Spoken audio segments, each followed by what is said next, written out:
back, everyone. Our next speaker is Dr. Carrie Allen. Really? Who are you? Dr. Carrie Allen. She's going to be speaking today on polypharmacy. You don't know what you've got till it's gone. Interesting title. Please give her a round of applause. Hello. All right. My name's Carrie Allen. I like old people, animals, and a good night out on the town. So these are the things that I try to preserve in life, and that will be the topic of the presentation. So really we'll go through that. What I mean by, and I'm a pharmacist, by the way, I specialize in geriatrics and pharmacotherapy, and also have a certification in correctional healthcare, so jails.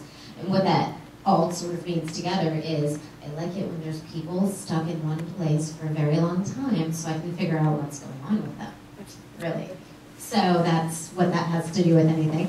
And polypharmacy, just a whole lot of meds maybe. We'll go into that in detail in a minute. You don't know what you've got till it's gone, meaning that the clinical picture is confounded by having all of these things on board. A lot of what I'm going to say to you today is going to be common sense, and I would expect you to be like, yes. And some things may be counterintuitive, in which case, throw up your hand. If you don't like to sit down and you are feeling pain, nice talk on pain reason, like, stand up, stand in the corner, walk around, do whatever. I'm not going to be bothered by that at all. And I was an aerobics instructor for like 20 years, so like I said, I want to move around, point, jump up and down. So if that distracts you in any way, you can feel free to, just look down and do that. Does anyone have the slides already printed out or anything like that? I wasn't sure if you had access. I changed them a little bit. It wasn't anything major. There was an apostrophe that was just wrong. Make sure I didn't lie. So just so you know. All right, I'd like to know a little bit about who you are. And I would like it to be a little interactive. I don't want it to be all about me. So let me get to something here. I just wrote out 2 notes to myself, so I didn't mess everything up when I asked these questions. But can I get, by a show of hands, how many people are nurses? A lot of people are nurses. All right. Love nurses. It's the best. I always tell people when I worked long-term acute care, especially, and I work a lot in nursing homes now, that nurses are the people, that are saving our lives. The doctors get there, but it's not until y'all have started saving our lives and are directing everything, so I really appreciate that. Do I have any pharmacists or pharmacy students? None of my people, so I can talk about that. Doctors? Aside from you. Doctors? No. Doctors! All right, we're going to talk about you a little bit. It's not going to be too bad. So, social workers, anybody? Oh, yay, social workers. And anyone else in the mental health field or anything like that? Yes? Recreation therapy. Oh, my favorite in the world! I'm so happy. Yay, activities directors and recreational therapy. I could not be more happy that you're here. Great! If I missed anybody, throw it out. Who are you? Don't be shy. Dietitian. Dietitians. Excellent. All right. So you guys know. You guys are out there, dietitians, saying, what are you guys doing with all these meds? You're messing stuff up. All right. And then I flip this one paper. Let's get going. Let's talk about this polypharmacy stuff. We know who you are. This is a bunch of statistics, which I don't like to read to people. You can read. The point of it is, hey, there's going to be a lot of old people. Currently, there's a lot of old people. The graying of America. We've all heard that phrase. When I teach my students at the School of Pharmacy, I say, yes, it is the graying of America because people are getting older. But in terms of pharmacy, the graying of America means we have things going on that are in a gray area. These people are not studied as well as other populations are studied in randomized controlled trials, especially with medications. So you're working with things that have been studied in younger populations, but does that apply? You're in a gray area, you're going to have to use your head. You're going to have to think, you're going to have to look and talk to the patient and find out what's going on, individualize. So lots of old people by 2050. Take that away. Who are these old people? Well, there are various people. And one 80-year-old person is not the same as another 80-year-old person. lifestyle choices, genetics, all of these things have come into play. But by and large, they have pharmacokinetic differences, meaning that how they absorb, distribute those medications in their body, how they eliminate them, how they metabolize them may be different than someone who is younger. So treating them as though they are a regular adult that maybe is not having this problem isn't necessarily the way to go. They may have perfectly fine pharmacokinetic parameters, but it's hard to tell. Pharmacodynamics, if you've not heard that word, is everything you and I know is going on, but we can't explain with the math that goes with the pharmacokinetics. We know there's problems with receptors and how they act with older people, especially in how they interact with medications, but we can't pinpoint what it is, and a lot of the times it's dismissed, and it shouldn't be dismissed. We need to be listening. And comorbidities. How do these medications interact with a person who has many, many diseases? It's different. We're studying people who maybe have 1 or 2 disease states, but we're giving the drugs to people who have multiple disease states, so that's a whole different thing. What is polypharmacy? You know, we like numbers. Did any of you guys work in a nursing home ever? A few of you did? Okay. A lot of the stuff I'm going to talk about is going to be nursing home centric because I perform research in a nursing home population and I work as a consultant pharmacist in nursing homes and assisted living facilities and MHMR facilities. As an FYI, the research that I do in no way is impacting this presentation, just so you know. So we like the numbers. If you worked in nursing homes, you might be familiar with 9. 9 was the number a few years ago where it was like, woo, these people are in trouble, we gotta look at them close. Now it's really any number. Polypharmacy can occur when someone is taking any number of drugs that are not medically required or do not serve the person being treated in a medically responsible way. I had a guy very cognizant in a nursing home, very just aware of everything going on. I think he was a physicist in his former life, smart guy, still a smart guy.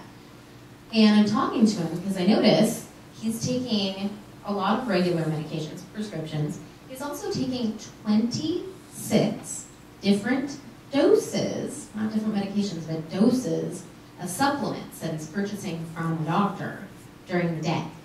Does that sound at all medically responsible to you? Yeah, it doesn't sound medically responsible to me. I read a heck of a note about that. Because 26, and I asked him, he said, I don't know why I'm taking those. My doctor, says it's better for my health. I said, you're taking 26 doses of these a day. And he said, yeah, I know, but I don't know what they're for. I feel nauseous. Our goal is to get rid of that. So not medically responsible. So let's get rid of the idea of numbers and start thinking about polypharmacy and how it appears to us. Now we have, I don't know what they're calling them nowadays, I'm not paying attention, but now we have like super mega pills or multiple mega pills or whatever they're calling them, where we have problem 1, problem 2, and problem 3 all treated with 1 pill. Well, that's 3 pills in 1. That's 3 prescriptions. That needs to be counted in our assessment. It's not just like, oh, they're on 1 or 2 drugs that each have 3 things in them. We need to consider all the bits and pieces that could be interacting. And why do we care about polypharmacy? Well, I don't know. You're going to think to yourself, duh, about a lot of this, but let's talk about it, about how it works. Adverse drug reactions, side effects. The more drugs you take, the more likely you are to experience adverse drug reactions or side effects. Adverse drug reactions are things that you probably don't expect. It's not in the package insert necessarily, but they impact your quality of life, and they're not good. Side effects you might expect, but if they're impacting your quality of life, they're not good. So if you are taking sleep aid, especially an over-the-counter medication, perhaps like Tylenol PM, or maybe you're taking Ambien and you are somnolent, you're very sleepy in the morning, and you can't do activities and you're just laying around in bed, that's not great. Maybe we need to take down those medications. They also lead to rehospitalization, and those of you in the hospital field realize that that is a big topic right now. So taking a lot of medications can lead to you going to the hospital through adverse drug reactions and various other things. Prescribing cascades. Has anyone heard of a prescribing cascade? Let's go with anyone who's heard of it versus not heard of it. Not really? Not so much? Oh, yeah. All right. Prescribing cascades. My favorite topic probably of all time. Because in healthcare and in medicine, we do the exact opposite thing with medicines, pharmacy-wise, that we should do. If you have someone, like we all deal with, who's on a lot of medications, the first thing I would think we would do is say, hey, they've got a lot of medications. Let's go backwards. Let's find out the root cause. If you work for a banking company and money goes missing, you say, hey, let's go backwards. Let's find the root cause. If you are running a maintenance team who's caring for cleaning up rooms, and some rooms on some nights aren't getting cleaned, you think to yourself, let's go back to those nights and figure out the root cause. We don't do that in medicine and prescribe it.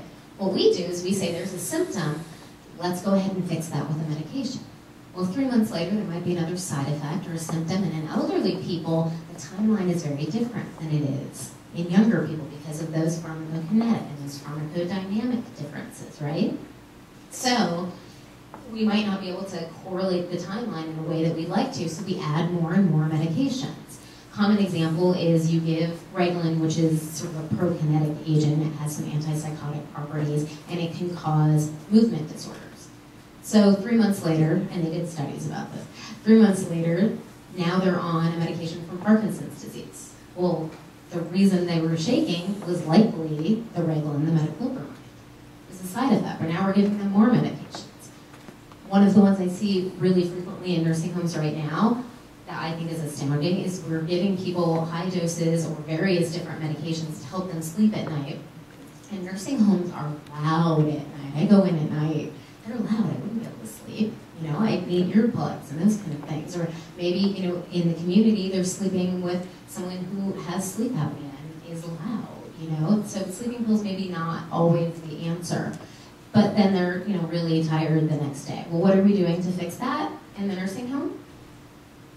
We're giving them ADHD medications that you would give to a 14-year-old boy who can't pay attention during the day. Does that give you any moment of pause in your head? Yeah. I mean, that just freaks me out. I think to myself, what? Why are we not going backwards? So prescribing cascades. Let's go backwards. Let's look at the root cause. Increased costs to the patient. I don't know about you, the family, and the facility. Increased cost is a big deal. We are hearing that the economy is getting better. I'm kind of not feeling that personally. I don't know about you guys out there, but a lot of these families are not also feeling this. So cost is a big deal. So how do we know? With all these things, prescriptions, over-the-counters, herbals, how do we know? They're funneling through the body. How do we know that we're serving all of the treatment goals we need to be treating? And the answer at the bottom is that, in fact, we don't. We like to pretend we do, but we don't. This is just, I like Lewis Carroll, and every time I look at one of those 5 or 6 pages or 8 pages long drug sheets and half the diagnoses are wrong and I can't find stuff in the progress notes or they've been transferred 5 or 6 times, I think to myself, I am down the rabbit hole here and I have no idea where to go. And so this quote from Lewis Carroll does address that. But I think the part where she asks the Cheshire Cat, which road do I take? And he asks, where do you want to go? Alice says, I don't know. And that's how many of us feel. I don't know where to go. I don't know where to start with all these drugs. And then says the cat, it doesn't matter. And that's how we treat it. Not as though we feel it doesn't matter, but as though we feel, I don't know where to start and I'm frozen, and we let it go. In a perfect world, though, the path would be cohesive and clear. On average, patients 65 and older with 2 or more chronic conditions, we see more than 2 or more chronic conditions, right? Yeah, way more than 2. See 7 different physicians per year. That was a 2002 statistic. I'm sure that it's changed a little bit since then, but hey, lots of conditions, lots of doctors, lots of politics, all those things to think about. So my picture has the primary care physician saying, okay, I'm not really sure. The specialist over there going, well, this is what I said. Why didn't you do it? And then the ER is off in the distance, and we don't see anyone associated with the ER, but we feel their presence. So, towards that end, recently, this is not a fancy study. This is experience from my life, because I'm the girl that they send out to do special projects. So, they send me out to do a special project, right? Special projects girl. And in the process of reviewing all these charts for potential admission to a skilled nursing facility or a nursing home, if you're not familiar with that term, I looked at a bunch where the patient was referred by an orthopedic surgeon to this skilled nursing facility after hip surgery, secondary to falls, okay? And I knew this talk was coming up, and so I sort of took that subset out and really took a good look at that. 18 out of 35, so over 50% of these people had the orthopedic surgeon, and this is what floored me, the orthopedic surgeon. You know, we know surgeons. If root cause fell down, broke hip, big hammer, fix. And I have friends who are orthopedic surgeons, you know, I love them, great guys, but they're the big hammer in this, you know, they just get it done, get them out. So they went back and they identified polypharmacy and cited it as a direct contributor to fall that preceded hip fracture. And these were often, and they named them, Beers List medications. If you're not familiar with the Beers List, or potentially inappropriate medications, those are just drugs where we probably have better choices that can help older people than the ones on this list. Now, they're potentially inappropriate. They're not barred, they're not banned, they're not contraindicated. We just need to think about it a little closely. But really, I mean, it was like orthopedic surgeon one would write, okay, you know, went to the ER, and this is why the ER plays into this. Patient went to ER, had pain, got opioid, was already on Ativan, which is benzodiazepine and anti-anxiety medication. Both of these things can cause falls. 2 weeks later, fall, hip broken, orthopedic surgeon comes through my list. Or they were already on nothing, and we gave them both, and then they fell. I just thought that was fascinating, that an orthopedic surgeon, different ones, would really be involved in this polypharmacy assessment. I thought that was wonderful. We know falls are bad in old people, not a shocking thing, right? We know this. It can lead to restricted activity, functional decline, and ultimately nursing home placement. These people don't recover from falls, even if they don't break a hip, as well as they did when they were younger. I don't recover from anything as well as I did when I was younger. That previous speaker and I were talking about Zumba a little bit, which is why I yelled out Zumba in the middle of the last presentation. And, you know, I got some sort of like hip pull from doing Zumba, and it lasted for weeks. I mean, how ridiculous is that? Back in my 20s, that never would have happened. Polypharmacy is associated with an increased risk of falls overall. That makes sense. It's related to mortality in nursing home residents with advanced cognitive impairment at the end of life. It's a recent study, the Shelter study. If you are like me, you look at that and you say, well, they have advanced cognitive impairment and they're at the end of life. That probably also contributed to mortality a little bit. Yes, it did, but here's common sense. All right, you're on a lot of drugs. Most of them probably aren't doing a great deal for you at the end of life. They need to be assessed. They might be doing a great deal for you, but somebody needs to assess these. They may be making you feel worse. Is this the way you want to go out? It's not the way I want to go out. So common sense. Elderly people taking many medications are more likely to be prescribed a potentially inappropriate medication, which gives them the risk for having an adverse drug reaction. That makes sense. This is an old statistic, but it's by my old dean of pharmacy at University of Arizona, so I put this in because I like it. For every dollar spent on medications in a nursing home, $1.33 was spent treating adverse drug reactions. Now that's from 1997, and how much do you think that probably is now? I don't know, but I'm thinking double digits. Up to 28% of geriatric hospital admissions have been attributed to these adverse drug reactions, many involving polypharmacy. Are you getting the point? Lots of drugs, lots of problems, right? Yeah, we don't need to belabor that so much. But I do want to say, hospital admissions often result in an increase in polypharmacy and prescriptions of potentially inappropriate medications and other medications. And the reason I think that is, having worked long-term acute care, is that you're in a situation where it's an acute situation. And you think we have these very competent nurses looking over their shoulder and taking care of them, and that's true. But you very competent nurses are not going home with them to take care of them. So, as much as I love for you to take care of them, and I feel more comfortable when we have these inappropriate medications in an acute setting, there are better choices, and sometimes we don't need to follow protocols. Maybe we need geriatric protocols where we have better medications when they get admitted to the hospital for an acute situation. And maybe we need to assess for discontinuation during discharge from the hospital. Absolutely. When I worked for a hospital, this is what I did. I went through and said, can we get rid of this, this, this, and this? Doctor says, hey, you know what? Yeah. One of the things that's not potentially an appropriate medication that is used for stress ulcer prophylaxis, you've heard about this, PPIs like Nexium, increases the possibility of rehospitalization for pneumonia or C. diff. So all of these things we're doing are a cycle. Now, what are the influences? And where am I at on time, by the way? Plenty of time. I have plenty of time. Wow, am I talking super fast? I'm a super fast talker. I'm from the Midwest. I'm going to try to slow down. But not too much, because I want to get through this. Patient-level influences contributing to polypharmacy in the elderly. This is a system. The patient is part of the system. They have an impact, especially in America. We want what we want, when we want it, how we want it. That's how we are, especially nowadays. So using multiple pharmacies, as a pharmacist, I have to bring this up.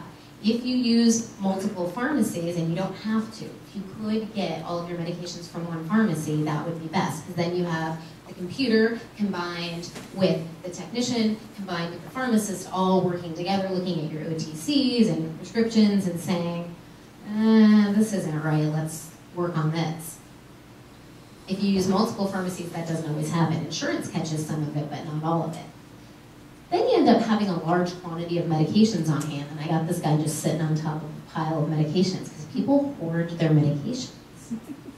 I might need this later, it'll be okay. Well, I ran out of this blood pressure medication, and that says it's for blood pressure, so I'm going to take that instead until I can afford my other one. And we don't know this stuff is going on.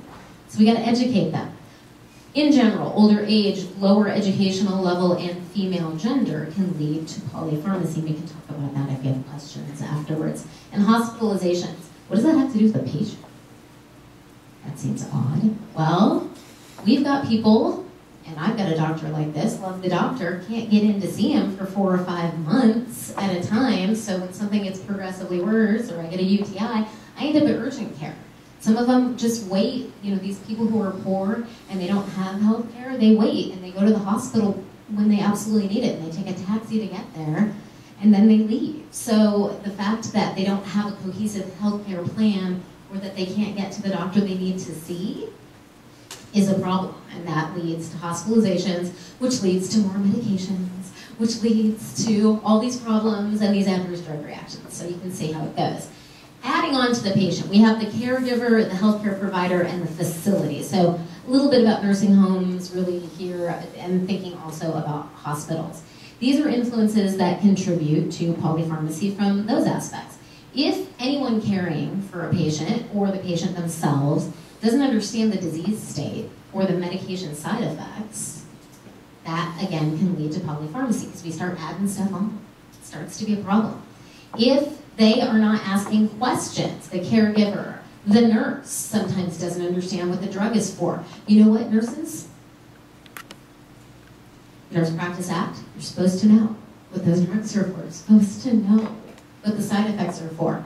But you've got a lot going on. Do you have time to look up everything on every admission and figure out that it's exactly right, especially when the doctor on the other end of the line is saying, just continue everything, I don't have time to answer this, I'll look at it when I get there, right? It's a tough deal. We need a better healthcare system. If the patient doesn't report side effects, then we don't know that they're possibly not taking their medications. Non-compliance and failure to report to the prescriber. I, as a pharmacist, am not compliant. It's embarrassing. I should be compliant. I'm not totally compliant. But I'm honest about it. I don't lie. I tell my doctor I'm not taking this, and this is why I'm not taking it, and this and that, and they don't always love it. But I tell them, because you know what happens when you don't tell them. They have their checklist, and they have their numbers, right? And well, you're not meeting this number. This is my checklist, so you know what? I'm gonna up the dose of your medication.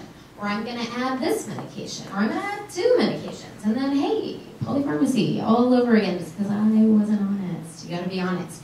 And just like the last speaker said, ask things in a way that's not gonna make people feel bad. Like you're gonna smack them on the hand with a ruler because they didn't do what you want them to do, okay? They're people, they have lives, they have money problems, they have children, they go on trips. They have better things to do than have you scream at them every day. So be nice. All right, and caregiver stress. There's been some studies that show when a caregiver goes in and they're under a lot of stress with the patient that they're taking care of, and particularly those with dementia, and they say, you know, this person has a lot of anxiety and they're wandering around the house and they just get really agitated and they're always opening and closing the cabinet doors. And what happens is that prescriptions end up being issued to the patient. And this may be a reflection of how much stress the caregiver is on, because the follow-up in some of these studies shows that the caregiver is doing much better, but the patient or the resident is doing fairly similarly or worse. Prescribers. All right, we're going to talk a little bit about prescribers and their influences contributing to polypharmacy. Inappropriate use of treatment guidelines. As I mentioned, people who are elderly are not studied that well in randomized controlled trials. So if you assume that the randomized controlled trial you are using as a guideline definitely applies, and that's only what you're going to do, and a lot of these advocate for many, many medications with different kinds of mechanisms of action, for example, blood pressure, maybe you're not doing the right thing by your patient. Maybe you are, but it's got to be individualized. Again, one 80-year-old is not the same as another 80-year-old, all right? Lack of education specific to geriatrics. A lot of doctors don't have that kind of information because it wasn't offered. A lot of pharmacists don't have that information because it wasn't offered. A lot of nurse practitioners and PAs, same thing. It wasn't offered to them. It wasn't emphasized. And therapeutic nihilism. Now you might think of therapeutic nihilism, if you've never heard that before, then this is what people usually think. They think, okay, in elderly people, you're old, and that's just being caused because you're old, and so I'm not going to treat that. The flip side of it, in polypharmacy, is that, hey, you're old, you've been on that for 20 years, it's probably okay, just keep that. Maybe not. Maybe we reassess. You age in place, yes? You're aging as you're doing whatever it is you're doing in life. Your body is changing. Your conditions are changing. Maybe we need to reevaluate. Having a non-holistic approach to care, we talked about that. You know, we have our checklist, we're not looking at your life. Let me give you a quick example. A friend of mine is Native American, she's Navajo, grew up on a Navajo reservation. Her mother speaks no English and grew up on a Navajo reservation. She came in to Phoenix to get a knee replacement. She lives up in the Four Corners area on the reservation. And during this time, they found a very slight elevation in her A1C, meaning that she was, you know, just itty-bitty diabetic, probably.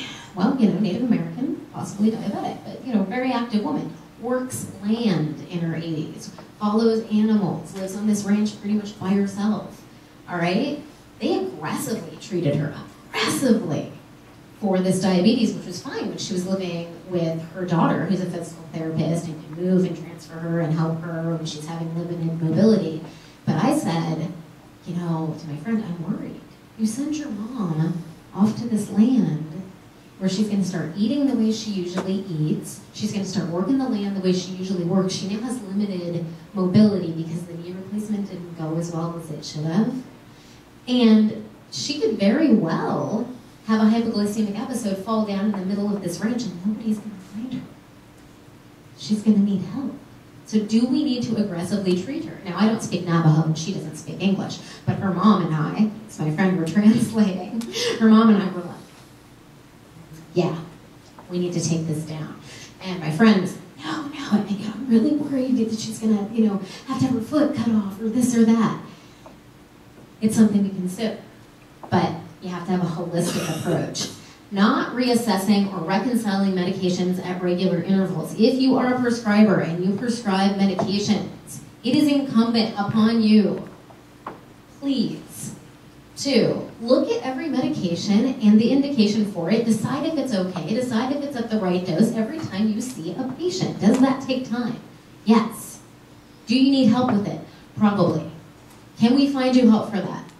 I don't know, it depends on your financial resources, but I would be happy to help coordinate that for you, because this is the thing that gets me. This is what I see every day. 3, 4, 5, 6, 7, 8 pages of meds with diagnoses that make no sense, and specialist after specialist after specialist, and I can't figure out what's going on, so I need to ask questions.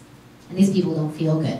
One of the unrecognized hazards of polypharmacy is that we're omitting medications that are needed. Why would we be doing that?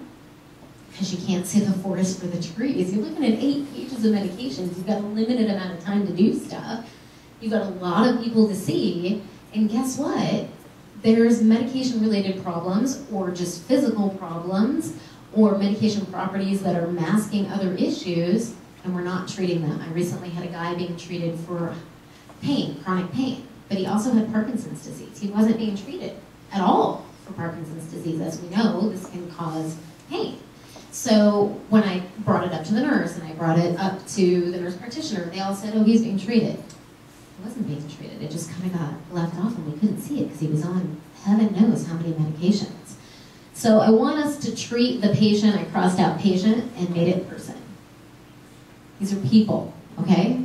People, not the number. The clear path, and this is alliteration because I love alliteration, the clear path to conscientious care is collaboration amongst healthcare team members, yeah?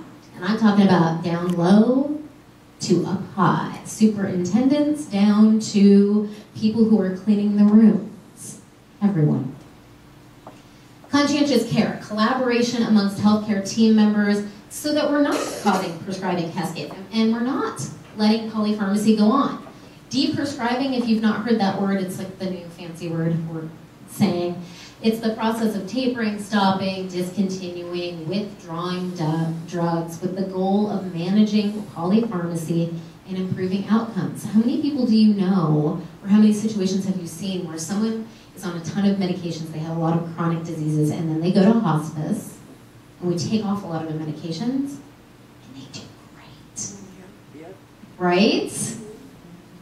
So, hey, let's think of that. I'm going to tell you 3 quick little stories. I'm at a nursing home. They say, Carrie, this guy is like, Moo! And I thought, oh, yeah, he is making that noise. That's weird. Went to go talk to him, and he had escaped and went somewhere else, probably off to therapy. Read his chart, which led me to speech therapy. I said, hey, speech therapy. Do I have any therapy people in here? Oh, I love therapy people. All right. I said to speech therapy, what's going on? Because I kind of don't understand. I'm a pharmacist, and I don't understand what's going on in this note.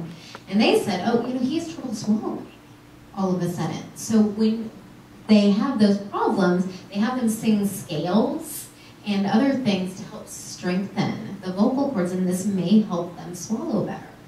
If I had listened to all the people requesting that I add a medication, which I wouldn't have done, but someone else may have, the medications that you would add to help with those behaviors would further decrease the swallowing function, most likely. So we would have made it worse. Activities and occupational therapy and recreational therapy. Loving it. Oh, you guys are the best. So, I find out so much information from you guys because you see them in real life doing real things, the things that make them happy, right? So important. I can't imagine why you aren't invited to like every care plan meeting on the planet and talking to everyone, because I just love it. So, in a care planning meeting, lucky enough to be invited, not always invited, and they say, Carrie, can you recommend a medication for pain? Because this woman she's having trouble in the evenings, late afternoons. It's low back pain and sacral. Well, I'm about to open my mouth after looking at renal function and spout something pharmaceutical about drugs, when the activities director says, oh, I know what's happening. She sits on a chair, a hard chair, for 3 or 4 hours because she loves all these arts and crafts. And she used to have a pillow, but it went missing. We're in the process of getting her a new one. It was a pillow. She just needed a pillow. We might have given her, Vicodin, and she needed a pillow. Nurses' aides. I love nurses' aides. This is the hardest job. It is a calling, you guys. These people work hard. So, locked in a dementia unit, there was a woman who wanders, like I wandered. And if I'm ever in a nursing home and you are caring for me, let me wander. I wander all the time. That's what I do. So she wanders, but the problem is when nurses approach her, she gets a little combative and she's upset, right? Well, it turns out, upon talking to the nursing aides, the family hadn't brought in the battery for the hearing aid. So the woman wasn't hearing what the nurses were saying to her to help redirect her. And to her, it appeared as though they were just coming up, real quickly, and she was a little demented. And so this was scary. I mean, this is the same reason that people get combative when you try to shower them and they can't remember who you are or why you're trying to take their clothes off. Do we need to medicate them for that? Probably not. In this case, we needed a battery. So what do we do? What can we teach the resident or the patient, caregiver, and take away from ourselves? Ask questions. Know all the active diagnoses and the history. Know the indication for each drug, even if it's off-label, even if it's for 3 or 4 different things. Know the actual indication. I know that you're under a lot of pressure. I know that doing admissions is really hard. I've been there, I've assisted, I've done it, I've done discharges, I get it. Looking up just what's the most likely diagnosis in your drug book and writing that down is an easy thing to do, but it leads to harm, and it's not a great thing to do. Make sure that people have an up-to-date drug list. Take it to every healthcare-related appointment, and as I gave a similar presentation to some senior volunteers, a cosmetologist and beautician told me, if you are comfortable, take it to your hairdresser, because if you have gray hair and you take a lot of drugs, coloring it will be different. I didn't know that. That's what she said. Ensure that they do not, the caregivers and the patients, unintentionally or intentionally prompt the healthcare provider to prescribe a pill for every ailment. Tell them about prescribing cascades. Let them know. Let's educate them. Tell them to question the prescribers, the pharmacists, and other healthcare providers. Have some expectations. If someone is a specialist, well, in my opinion, and I could be totally wrong, so doctors feel free to just kick me in the butt on this one. I think you're a doctor first, and then a specialist.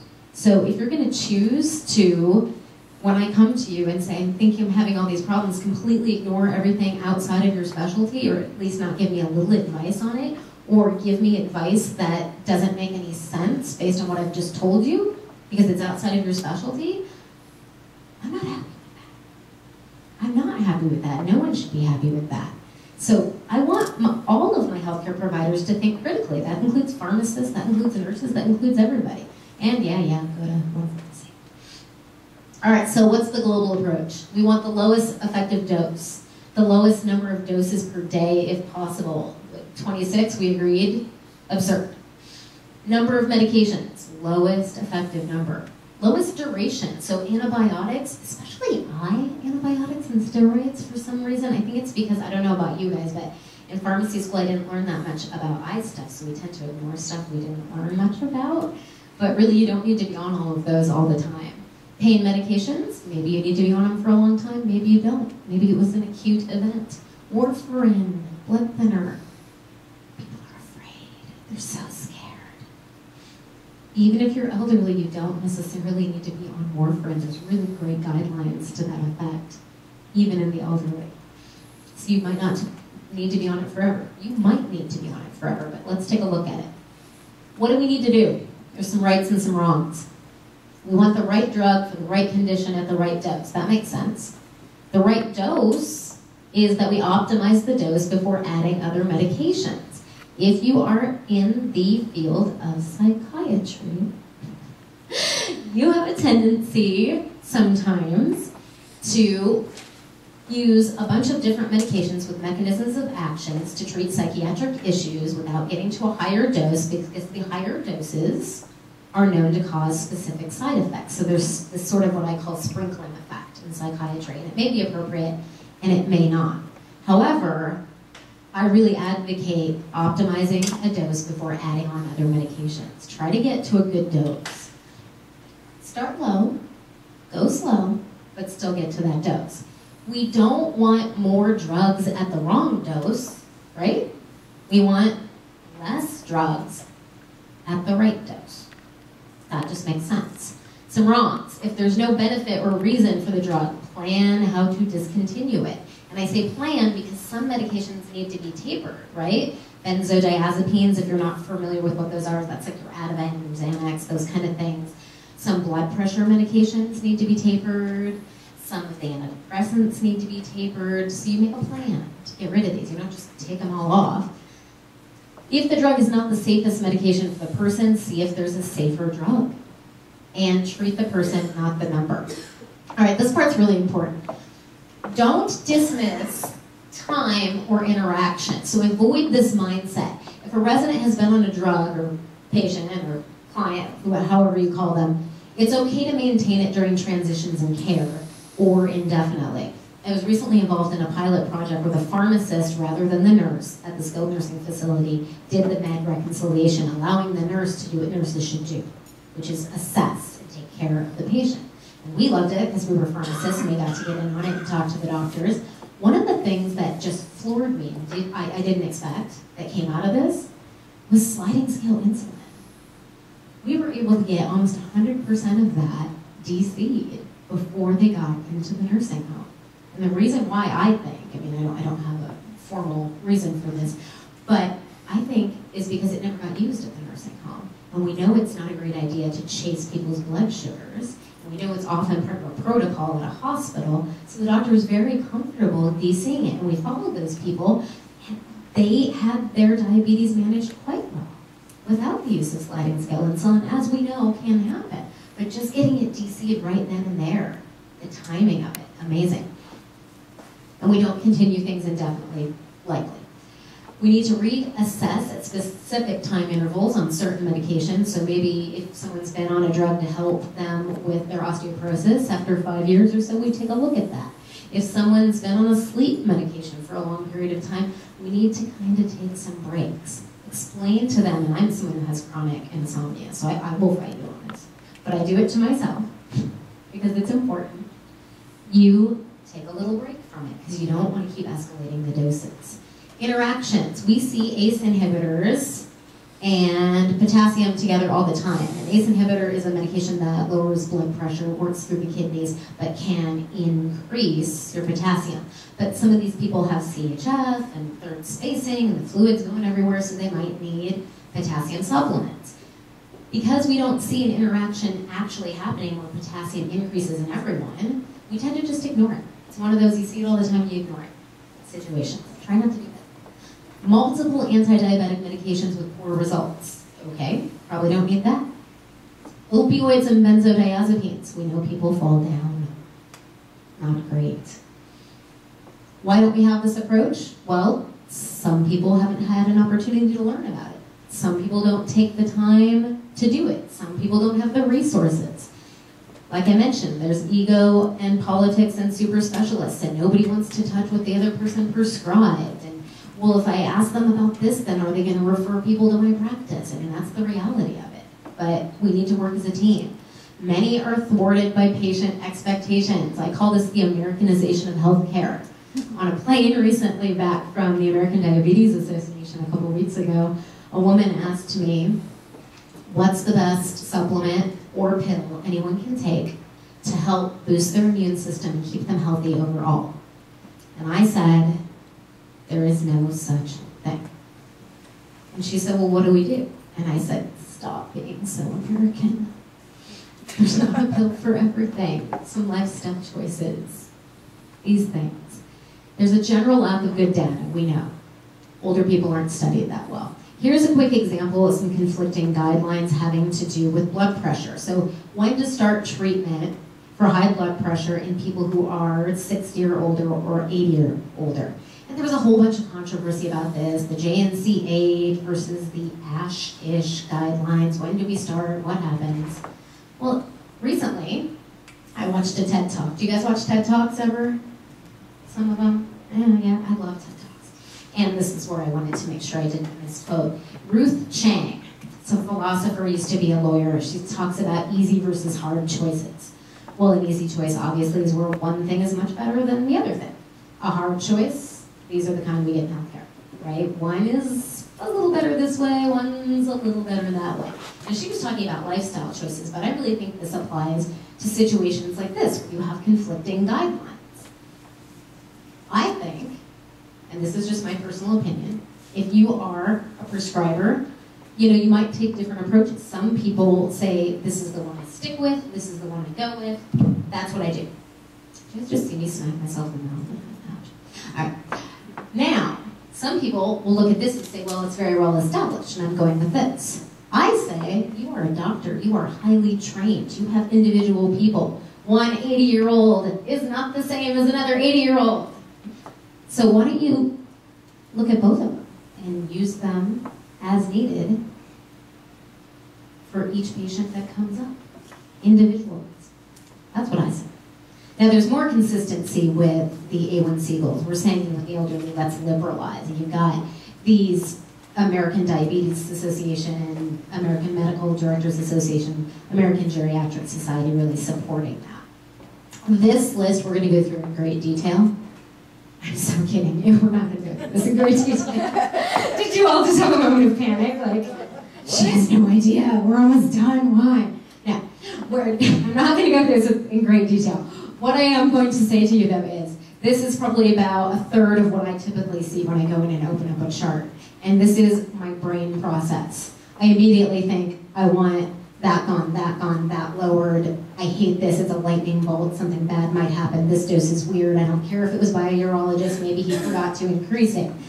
I don't like that on this person. These doses need to be lower because look at their blood pressure. I don't like this drug, I want to find out what happens. Let's ask the cardiologist why the heck simvastatin 80, maybe he has a great reason. A lot of these are from the patient's choice. Red yeast rice with simvastatin, that's an interaction. Sleepy tea, I was recently in Chinatown in San Francisco. I got some sleepy tea, and I got some liniment. I just wanted to try all the fancy stuff that they had. I still can't figure out what's in the tea. I've looked up every natural resource I can find. I've talked to my Chinese friends. I have no idea. I'm afraid to take it. So, let's free ourselves from the amber prescription bottle and the avalanche of over-the-counter and supplements and help our patients. This is a list of resources and references that were used. And now I'd like to open it up for questions or, Rotten Tomatoes, whatever you got. I got a comment. Comments, all right. I got a couple of, this whole page was just kind of like comments because, so much of what you're saying is so true. Yeah. First, I have a question, but I wanted to make a comment first. With the growth of the geriatric population, it's going to be important that the healthcare providers, doctors, nurses, etc., become more familiar with geriatrics. And like you said, become a lot more critical thinkers. Because a lot of the information is for us, but we aren't making any sense of it. And as they're taking it, it's like we're not connecting the dots, for them. And I think that that's really important, and especially as nurses, we're the ones that are really kind of coordinating their care. Yes. And if we can't see, the doctors, they only know what we tell them. Oh, that's such a good point. Really. And so I think our role is extremely, extremely important. So we just have to really kind of realize the importance of that. And so that's kind of my comment. I had some other things that aren't that important, but you said DCing the sliding scale. And I think, okay, then what? So are they managed on just a set amount of insulin, or their pills, or I just want to connect the rest of it. Well, and this depends on how much information we can get from the hospital too, right? So, you know, how often were they using the sliding scale? Were they only using it when they had the acute illness? Do they actually have a diabetes diagnosis? Because as you know, you can come in with an acute illness and need blood sugar adjustment, but that doesn't mean you're diabetic. There's lots of stories, I'm sure you guys have heard these out there, where someone gets a diabetes diagnosis because of this and ends up dying due to hypoglycemia because they were never diabetic to begin with. And we started giving them other drugs. So in that case, you know, we needed more information and we would ask for more information. If they if they had a diagnosis of diabetes and they were managed on an oral anti-diabetic medication or they were using a certain amount of sliding scale, what we would do is keep that oral and then convert them over to a basal insulin, monitor that, have a plan for increase. And then in my field, you know, you guys are nurses, so you guys can handle this, no problem, but in my field we have, you know, consultant pharmacists. So the consultant pharmacist would then go out and look at this, you know, once a month or twice a month, whenever they're out there, and we would coordinate with the nurses to help them. And the doctors in this pilot were pretty engaged, so that's good. You're going to get some doctors who aren't as engaged, and so we, you know, probably not going to have the best results there. Does that answer your question? Yeah? Okay. Any other questions, comments, concerns, correlations, queries? I like alliteration. I was an English lit major, but unsuccessful. So, well, thank you so much for your time and coming here on a Friday afternoon. So thank you.